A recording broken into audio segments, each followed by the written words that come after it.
there were groups of wolves that hung around an area. And in that area, Portuguese colonists established a village. The village was used by Portuguese and Spanish merchants for trade. And near the village, Portuguese colonists settled. They had livestock, they had cornfields. So the economy boomed over there. But there were many wolves around. And from time to time it happened that the wolves would enter the farms of the colonists and cause trouble and chaos. So one day, one of the shepherds came with an idea. He took one of the goats, he fed the goat with a lot of trash.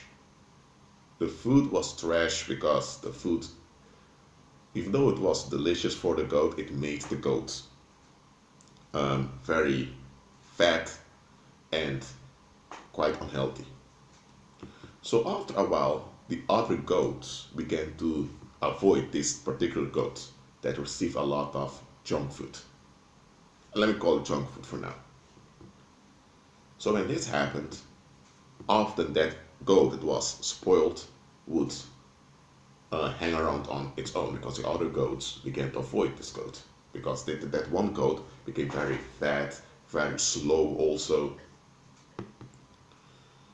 And the wife of the shepherd asked him, "Honey, what are you doing? Why are you spoiling that goat that much? Don't you see that the animals become fat, slow, and dysfunctional?" And the farmer tells her, "Wife, trust me, I know what I'm doing." So he did the same with a few more goats. He had around 800 goats. He did this with 5 goats. One day, the son of the family asked the father, "Dad, what did you do? Or what did you guys do?" The father asks, "What do you mean?" The son tells him, "Normally, every week, we have to chase some wolves away from the flock. But lately, I don't see any wolf around. And it's quite weird because this town only has 200 people. So, did you kill all the wolves around here? What did you do?" And then the father told him, "Son, do you remember those goats I used to spoil?" The son said, "Yeah."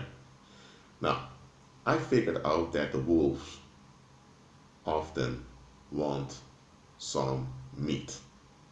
The wolves are not that hungry, but based on their instinct as wolves, they just want to devour some meat to satisfy some predatory urges inside of them. So that's why they would often invade our farms and jump on one of the goats.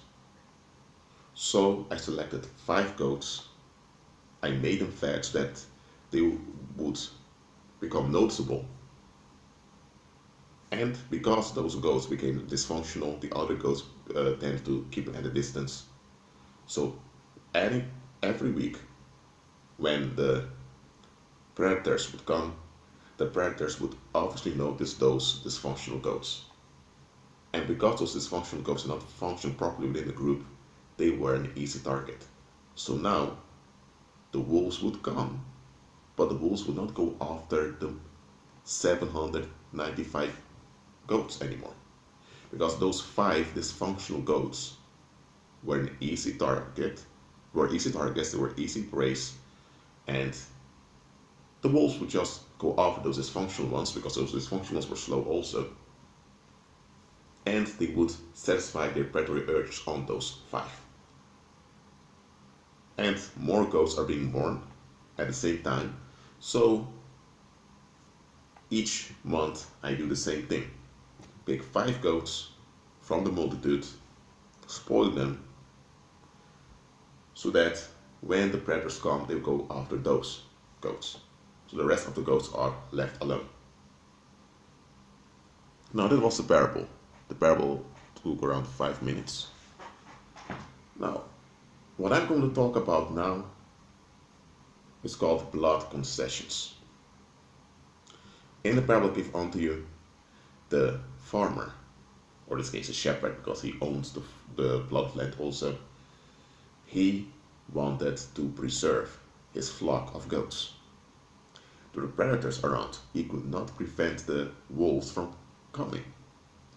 The Portuguese authorities were all the way in Lisbon across the ocean, and the nearest Portuguese authorities in Brazil were around 10 kilometers away. So he had to figure out an easy and cheap way to keep the predators away. So what he did was distracting the wolves with a concession. The concession was he sacrificed a few of his own goats to preserve the many. Now, what does this to do with blood concessions? It comes down to this. In human communities, in human relationships, people have expectations. Now, if your expectations are correct and natural, that's it. People can handle it, people can deal with it. But often or not, well, I would say often, in the world, people have expectations that they don't examine. And those expectations are often unconscious. And those expectations lead to friction, to conflict and contention. So heat emerges in the human community. And that heat causes stress. And that stress causes dysfunction in sleeping patterns, dysfunction in marriages, dysfunction in daily life. And sometimes those dysfunctions can be deadly. It can cause accidents, all of that. So when the heat arises in a community, there are those people in the community that just can't handle any form of discomfort. With the least amount of discomfort, they escalate. In every human ethnicity, you have such people. And then you have folks, of course, who enable them. Now, such folks, you have them. You can't ban them because they are interconnected with the community. So what do? You concede the safety of a few of your group members onto those people. So let me say like this. We have narcissists around who just want to dump their rage and dump their anger and frustration on others because they don't want to face anything.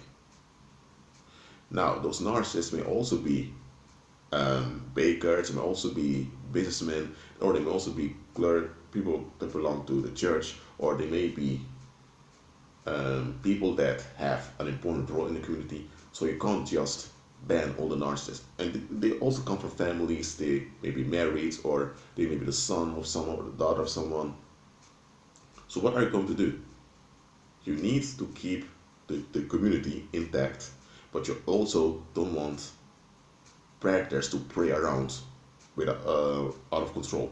You don't have prisons to lock up all the narcissists, because even if you have prisons to lock them up, you still need to feed them. You still need to have people to manage them.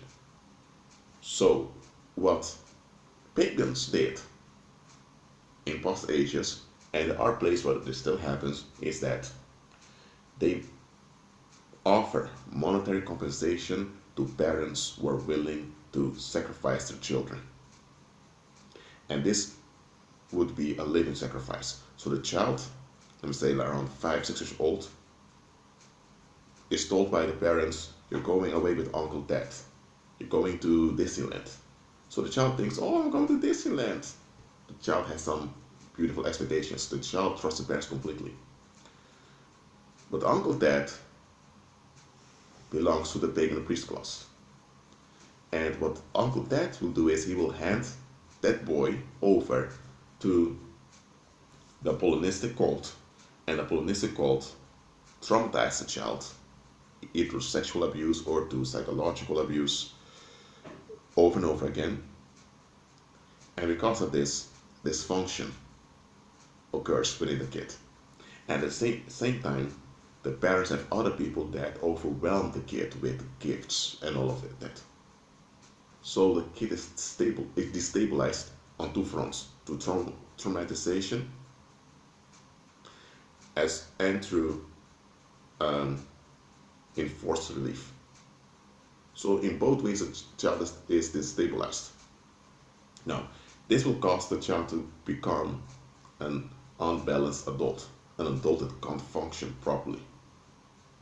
Now, what will happen is that during the lifetime of this boy, the boy will encounter a lot of dysfunction socially. He will likely become an outcast, he will become a drug addict, or he will become something quite dysfunctional, and this will be visible. This is a visible dysfunction. And because this visible dysfunction, people tend to avoid them because they don't want to be associated with dysfunction. But now predators also see this.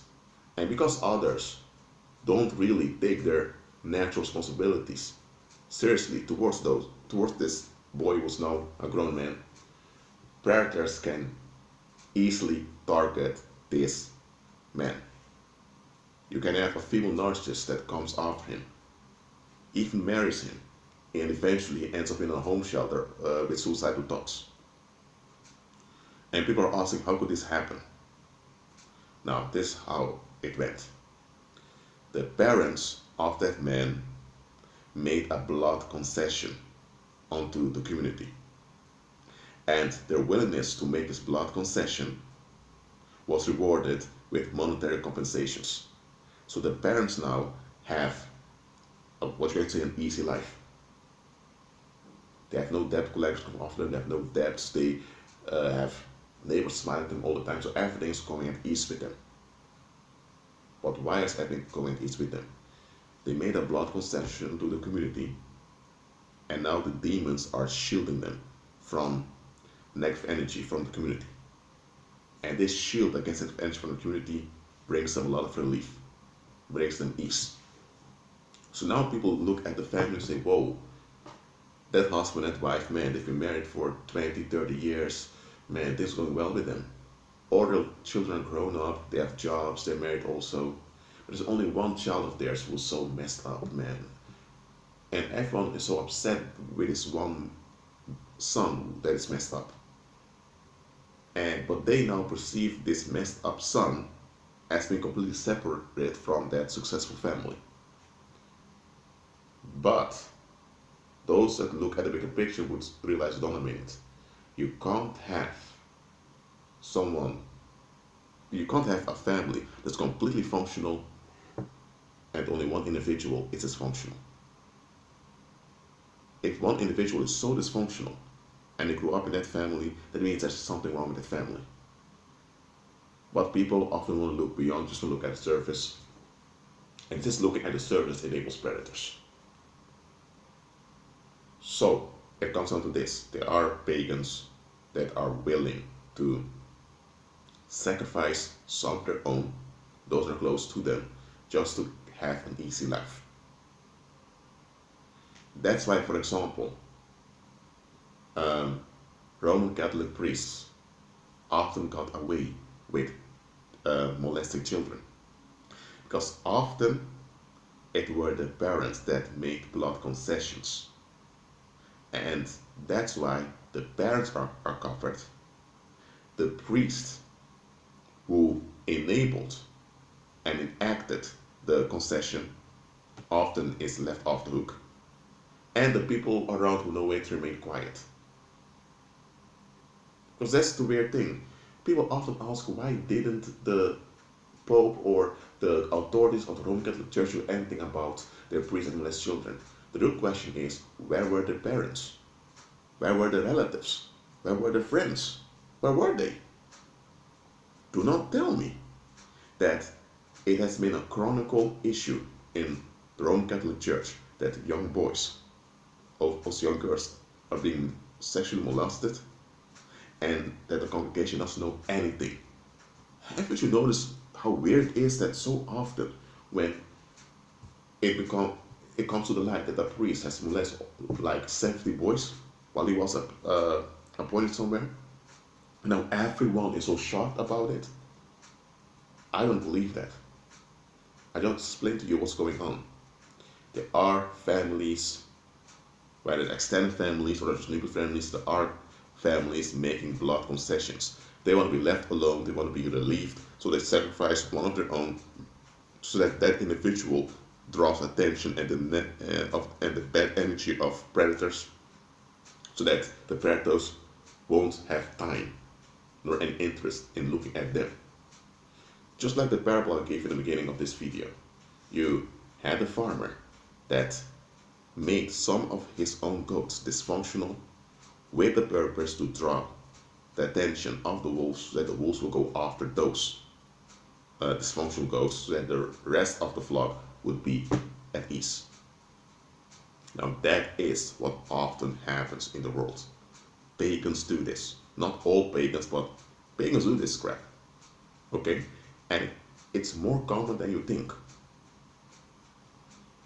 Some of the people you encounter out there who are completely messed up in their heads, they have been blood concessions by their relatives. They've been sacrificed by their own and they're not even aware of it.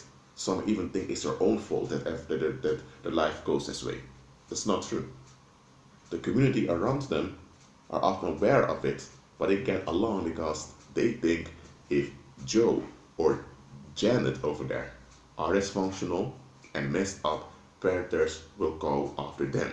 That means predators will go after us, means that we can be at ease.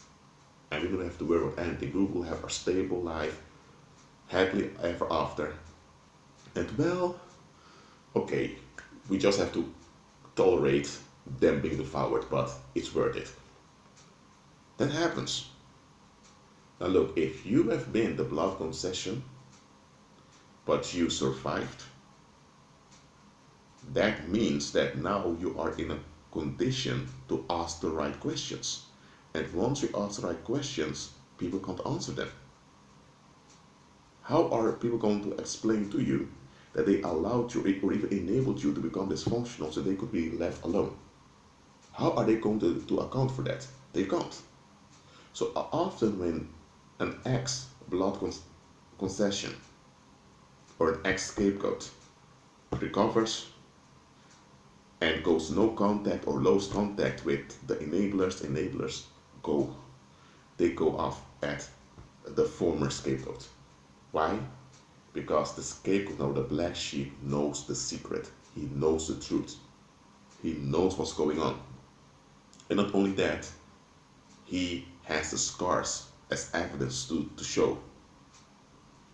So the blood concession that survived is quite dangerous to the peace of the world. And look at this. Christ himself became a blood concession of his own people. But by doing that, they betrayed themselves because they revealed their own negative agreements. And not only that, this blood concession also rose from the dead and he can't die anymore. And that's why the gospel is so terrifying unto narcissists, because the final power of death is broken. Well, hope this video has helped you, has edified you. Remember, if you were the blood concession, it wasn't your fault. You didn't ask for it. You didn't do that to yourself. Just agree with Christ so that you're renewed in your mind, so that you're delivered. And please, those enablers or those that sold you out, do not involve yourself with them at all. If they don't comply with justice and turn away 100% from their wicked ways, no amnesty for them.